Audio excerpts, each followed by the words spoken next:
Hybridisation में हम कैसे पता लगाएंगे कि अगर हमें कोई सा भी कंपाउंड दिया हुआ हो तो उसमें लाइक sp3 हाइब्रिडाइजेशन है या फिर sp2 हाइब्रिडाइजेशन है या फिर sp1 हाइब्रिडाइजेशन है। बहुत ही आसान सा कॉन्सेप्ट है ये। तो इसमें हमें करना ये होता है, आप क्या करें, उसमें बॉन्ड पेयर और लोन पेयर को काउंट करें। If the sum of bond pair and lone pair is equal to 4, at the hybridization is sp3। और अगर बॉन्ड पेयर और लोन पेयर का सम 3 आए तो you will say that the hybridization is sp2।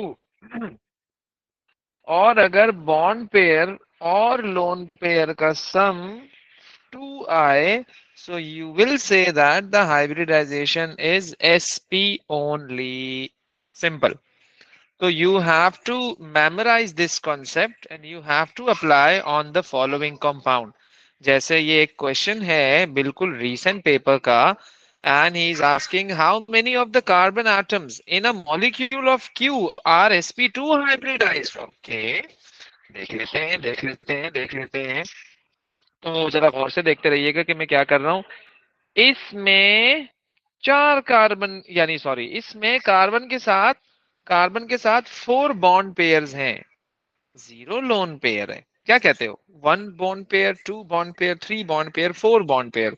So 4 bond pair and 0 lone pair, so hybridization is sp3। गलत, वो तो sp2 का कह रहा है।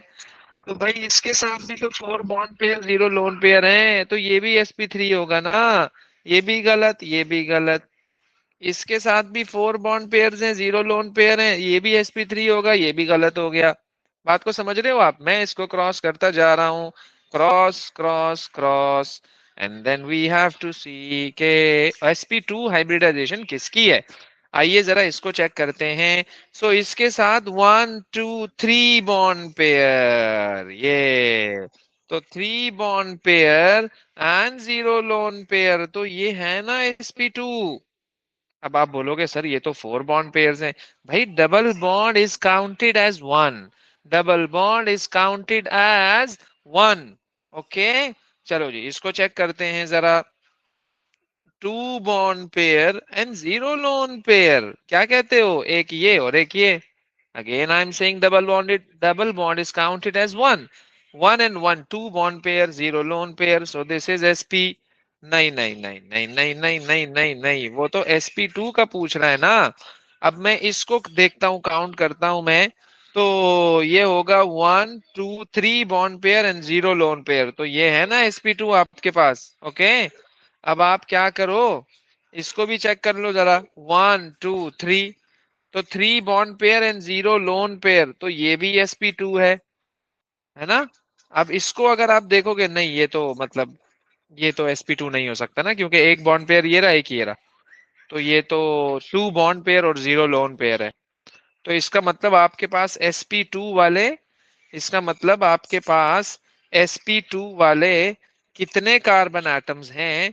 तो आप बोलोगे हमारे पास sp2 वाले 3 कार्बन एटम्स हैं। तो इसका जो आंसर है वो क्या है? ए है।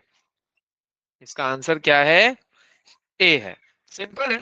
तो कभी भी अगर वो आपसे हाइब्रिडाइजेशन की बात कर रहा हो तो हम, बड़ा शॉर्टकट सा बड़ा आसान सा तरीका है बताने का कि आप बॉन्ड पेयर्स और लोन पेयर्स को क्या कर लो, काउंट कर लो। सिंपल सी बात है, आपको पता लग जाएगा। सही है, ओके। और अच्छा, इसी टाइप का हाइब्रिडाइजेशन से रिलेटेड उसने एक और क्वेश्चन पूछा है। Let me tell you this one. क्या बोलता है, क्या बोलता है, देखना जरा क्वेश्चन 26 में। चलो जी बताइए जरा। इसको ना मैं पहले ना आसानी से इसको मैं कुछ इस शक्ल में ड्रॉ कर देता हूं ताकि हमें समझ आ जाए। देखिएगा जरा, मैंने इसको ऐसे करके ड्रॉ कर दिया, ऐसे करके। Sigma bond means a single bond, 1 2 3 4 5 6। कितने हो गए सिग्मा बॉन्ड? 6। 6 और 6 वाले, I have two options, C and D. Now I have to see type of hybridization of the carbon atoms in X। तो ये भी डबल बॉन्डेड, ये भी, लाइक आई मीन टू से कि इसके पास 3 bond pair and 0 lone pair है, ये भी sp2 है।